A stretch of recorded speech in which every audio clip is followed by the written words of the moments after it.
तो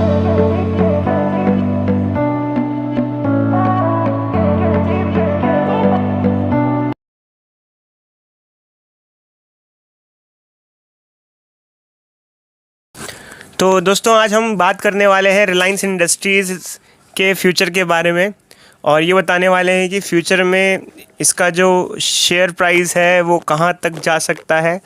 और हम इस वीडियो में आपको ये भी बताएंगे कि साइंस के स्टूडेंट्स के लिए कितना इंपॉर्टेंट है इसके बारे में जानना, और इससे इंडिया का फ्यूचर कैसे प्रभावित होगा ये भी हम आपको बताएंगे।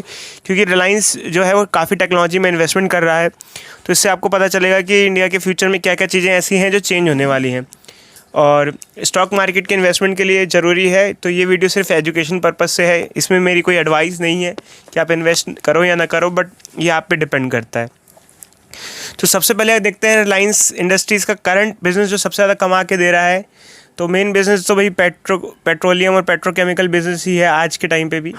और आपको जैसे पता होगा कि ये बिज़नेस धीरू भाई अंबानी जी ने चालू किया था। उस टाइम ये बिज़नेस बहुत इम्पॉर्टेंट था, बट आने वाले टाइम में ये बिज़नेस की वैल्यू घटने वाली है, नए बिज़नेस आने वाले हैं। तो अब क्या है रिलायंस के फ्यूचर प्लान्स ये देखते हैं। तो रिलायंस के जो फ्यूचर प्लान्स हैं वो 3 फील्ड में है, एक टेक्नोलॉजी, एक रिटेल चेन और एक रिन्यूएबल एनर्जी।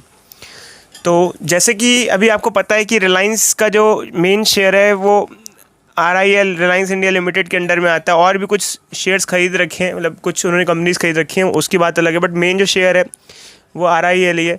और आपको ये पता होगा कि ये जो बिज़नेस है रिलायंस का ये 3 लोगों में डिवाइड होने वाला है, क्योंकि मुकेश अंबानी जी के 3 बच्चे हैं, आकाश अंबानी, ईशा अंबानी और अनंत अंबानी। तो ये बिज़नेस उन तीनों में डिवाइड होगा।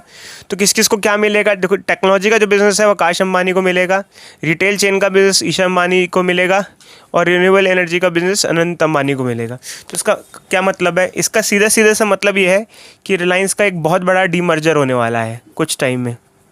मतलब आपको फ्यूचर में रिलायंस के टेक्नोलॉजी के अलग स्टॉक्स मिलेंगे, रिटेल चेन के अलग स्टॉक्स मिलेंगे, रिन्यूएबल एनर्जी के अलग अलग स्टॉक्स देखने को मिलेंगे।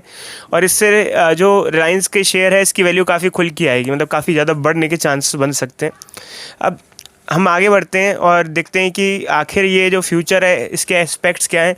ऑल्दो डिटेल में हम हर एक बिज़नेस के बारे में कभी एक एक वीडियो में डिस्कस करेंगे इंडिविजुअली, बट अभी हम एक बल्क में डिस्कशन करते हैं कि क्या रिलायंस में क्या खास होने वाला है जिससे इसकी वैल्यू पे और इंडिया पे बहुत इसका असर पड़ने वाला है।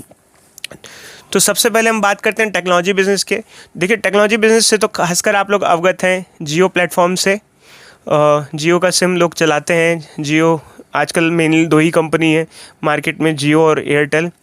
तो ये तो सभी जानते हैं इसके बारे में अच्छे से।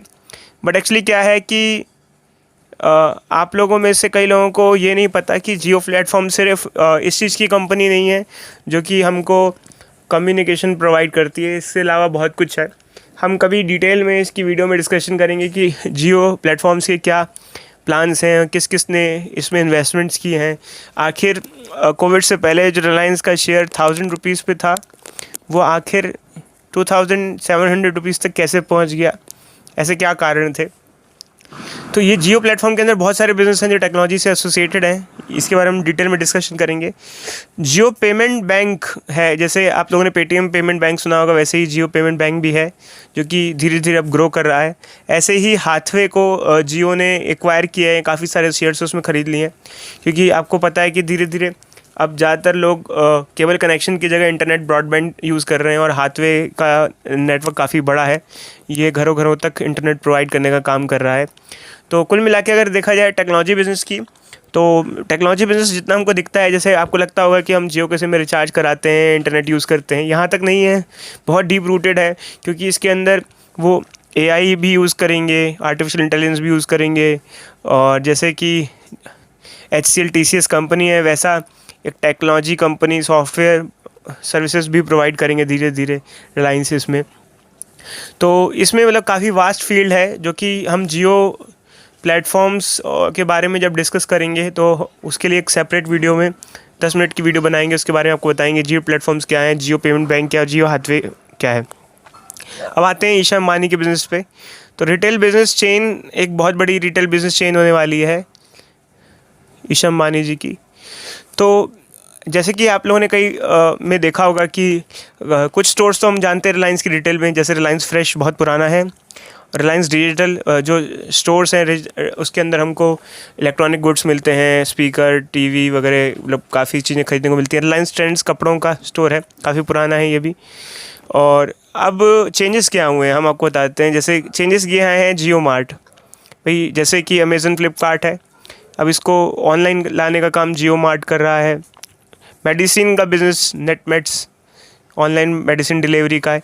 मेडिसिन के लिए ऑफलाइन स्टोर की इतनी रिक्वायरमेंट नहीं होती।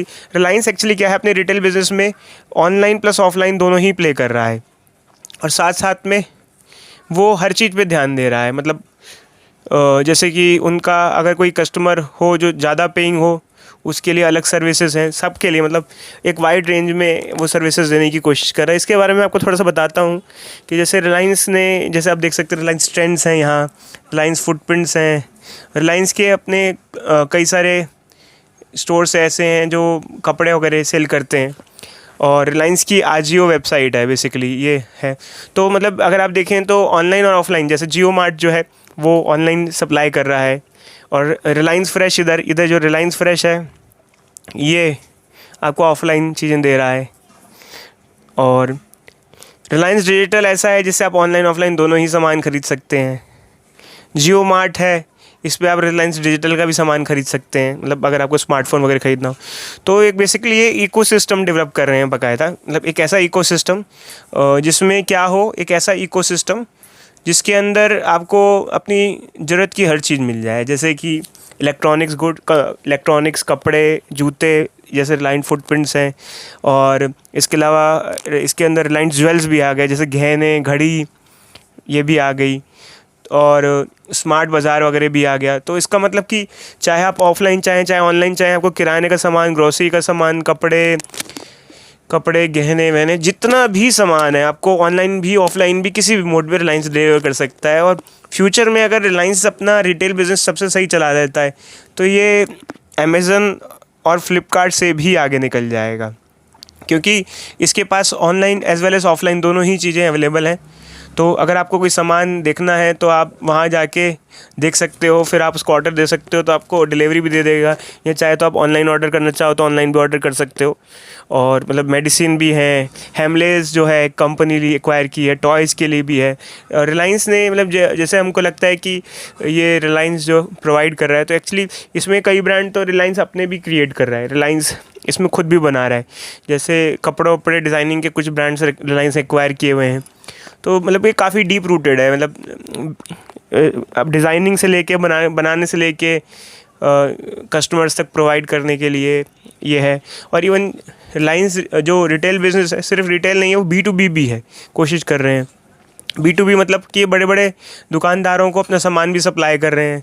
और इसमें एक ख़ास बात है, रिलायंस घरों के आसपास जो किराने स्टोर्स हैं उनसे कॉन्ट्रैक्ट कर रहा है, उनको रिलायंस किराना स्टोर बना दे रहा है, जियो स्टोर बना दे रहा है किराना का। तो मतलब आप चाहो तो जैसे अगर आपको कोई सामान खरीदना है तो जियो मार्ट से भी ले सकते हैं उस, और किराना घर के पास किराने स्टोर जिसको रिलायंस कन्वर्ट कर दे रहा है उससे भी ले सकते हैं। तो ये रिलायंस का रिटेल बिज़नेस है, मतलब जो कि एक तरीके से किंग है, जो कि फ्यूचर में हर चीज़ पे आएगा। इसमें हमने एक चीज़ छोड़ दी, रिलायंस लाइफ, ये भी है। मतलब खैर ऐसे तो कहें तो बहुत सारा ही है, कोई अब तो इसमें कोई कसर ही नहीं छोड़ी रिलायंस ने। स्मार्ट बाज़ार आ गया है, जब बिग बाज़ार को एक्वायर करने की कोशिश की थी रिलायंस ने तो वो तो हो नहीं पाया, बट उसकी जगह स्मार्ट बाज़ार खोल लिया रिलायंस ने। तो ये बहुत सारे बिज़नेस हैं, और इवन अगर हम ओपन करेंगे तो एक बार रिटेल बिज़नेस की अलग से वीडियो बनाएंगे, आपको बताएंगे। बट ये एक चीज़ ध्यान रखिएगा, रिटेल बिज़नेस में रिलायंस एक तरीके से किंग की तरह रहेगा। फिर आते हैं रिन्यूएबल बिज़नेस पे। खैर अभी देखिए एक्चुअली क्या है कि हमने मेनली बात की कि एक तो टेक्नोलॉजी बिज़नेस की, तो टेक्नोलॉजी बिज़नेस तो आपको काफ़ी हद तक देखने को मिल रहा है, काफ़ी कुछ यहाँ पर जियो वगैरह देखने को मिल रहा है, हाथवे देखने को मिल रहा है। रिटेल बिज़नेस में भी आपको काफ़ी चीज़ें देखने को मिल रही हैं, और काफ़ी चीज़ें मतलब धीरे धीरे आ रही हैं, एक्विजिशन चल रहा है। बट एक्चुअली क्या है, रिन्यूएबल बिज़नेस जो है वो अभी आपको इतना दिख नहीं रहा है। कारण ये है कि एक तो हमारी डेली लाइफ से एसोसिएटेड नहीं है रिन्यूएबल बिज़नेस क्या है कि देखिए अभी तो हम लोग जो इलेक्ट्रिसिटी प्रोड्यूस करते हैं वो फॉसिल से करते हैं, और पेट्रोलियम वगैरह काम आता है। बट अब फ्यूचर में जो भी है इलेक्ट्रिसिटी प्रोडक्शन वगैरह है वो सोलर के थ्रू होगा, और हम लोग पेट्रोलियम वगैरह की जगह ग्रीन हाइड्रोजन यूज़ करेंगे इंडस्ट्रीज़ वगैरह में। तो ये जो बिज़नेस है बेसिकली ये अभी हमें दिख नहीं रहा है और अभी एक्चुअली इसको इंस्टॉलेशन करने में बहुत टाइम लगेगा। सोलर रिलायंस ने सोलर सेल बनाने की सारी कंपनीज़, डिज़ाइनिंग की सारी कंपनीज़ और मतलब टॉप टू लेके बॉटम तक सप्लाई चेन में जो भी चाहिए, मतलब डिज़ाइनिंग के लिए, मैन्युफैक्चरिंग के लिए, ये सारी कंपनीज़ एक्वायर कर ली हैं धीरे धीरे, चाहे भी किसी भी कंट्रीज़ की हों। आप अगर आप देखो तो एक रिन्यूएबल बिजनेस पे हम अलग से वीडियो बनाएंगे, उसमें हमको बताएंगे। और ऐसे ही ग्रीन हाइड्रोजन के लिए रिलायंस ने भी बहुत सारे एक्विजिशन किए हैं। एक्चुअली क्या है कि सोलर और ग्रीन हाइड्रोजन के साथ एक प्रॉब्लम यही है कि इसकी जो टेक्नोलॉजी है वो फॉरेन में ज़्यादा डेवलप हो रही है, तो उसके लिए एक्विजिशंस बहुत ज़रूरी हैं। तो रिलायंस ने जितने भी रिक्वायर्ड एक्विजिशन किए हैं, और इंडिया में आपको पता है कि धीरे धीरे सोलर सेल्स ज़्यादा से ज़्यादा लगाए जा रहे हैं, क्योंकि अब सोलर सेल का जो रेट है वो काफ़ी डाउन हो गया है। पहले सोलर सेल की जो इलेक्ट्रिसिटी थी वो बहुत महंगी थी, और इवन यहाँ तक कि रिलायंस ने इसके अंदर एक बैटरी कंपनी को भी एक्वायर कर लिया है, क्योंकि अगर कोई इलेक्ट्रिसिटी प्रोड्यूस करते हैं उसको स्टोर वगैरह करना हो हमको, क्योंकि जो सोलर सेल है उससे इलेक्ट्रिसिटी सिर्फ दिन में आती है, रात को उससे हम डिमांड सब पूरी नहीं कर सकते। तो अगर उससे बैटरी में स्टोर कर लें तो रात को भी हम सप्लाई कर सकते हैं। तो ये रिलायंस का रिन्यूएबल बिजनेस है। तो बेसिकली ये डायरेक्टली लोगों को इम्पैक्ट नहीं करेगा, इनडायरेक्टली इम्पैक्ट करेगा, क्योंकि ये दिखता नहीं है। तो अगर हम कहें पूरी कहानी को, तो कुछ कहानी इस तरीके से ये है कि रिलायंस एक तो अपने रिन्यूएबल बिजनेस की वजह से एनर्जी सेक्टर में मार्केट लीडर बन जाएगा, और इससे इंडिया को भी बहुत फ़ायदा होगा, क्योंकि इंडिया अगर फॉसिल फ्यूल नहीं मंगाएगा, ग्रीन हाइड्रोजन यूज़ करेगा और सोलर सेल यूज़ करेगा, तो इससे हमें अरब कंट्रीज़ पे डिपेंडेंट नहीं रहना पड़ेगा। अब इंडिया का यही फ़ायदा है कि इससे अगर जितना हमारा पैसा अगर अरब कंट्रीज़ को चला जाता है और अगर वो यहीं रह जाएगा, तो हमारे को काफ़ी ज़्यादा ग्रोथ मिलेगी, हमारे इंडिया ग्रो करेगा काफ़ी ज़्यादा। तो ये एक बड़ा फ़ायदा है। बाकी ये रही रिटेल बिज़नेस में, ये इससे इंडिया को ये फ़ायदा हो रहा है कि जितना अमेज़न, फ्लिपकार्ट कंपनी है, ये फ़ॉरेन की कंपनी है, अमेज़न अमेरिका की कंपनी है, फ्लिपकार्ट तो इंडिया की थी बट उसे वॉलमार्ट ने एक्वायर कर लिया है। तो ये फॉरेन की कंपनी है, इंडिया का जो पैसा है, प्रॉफिट फॉरेन ना जाए, रिलायंस इसलिए कई सारे स्टोर्स खोल रहा है।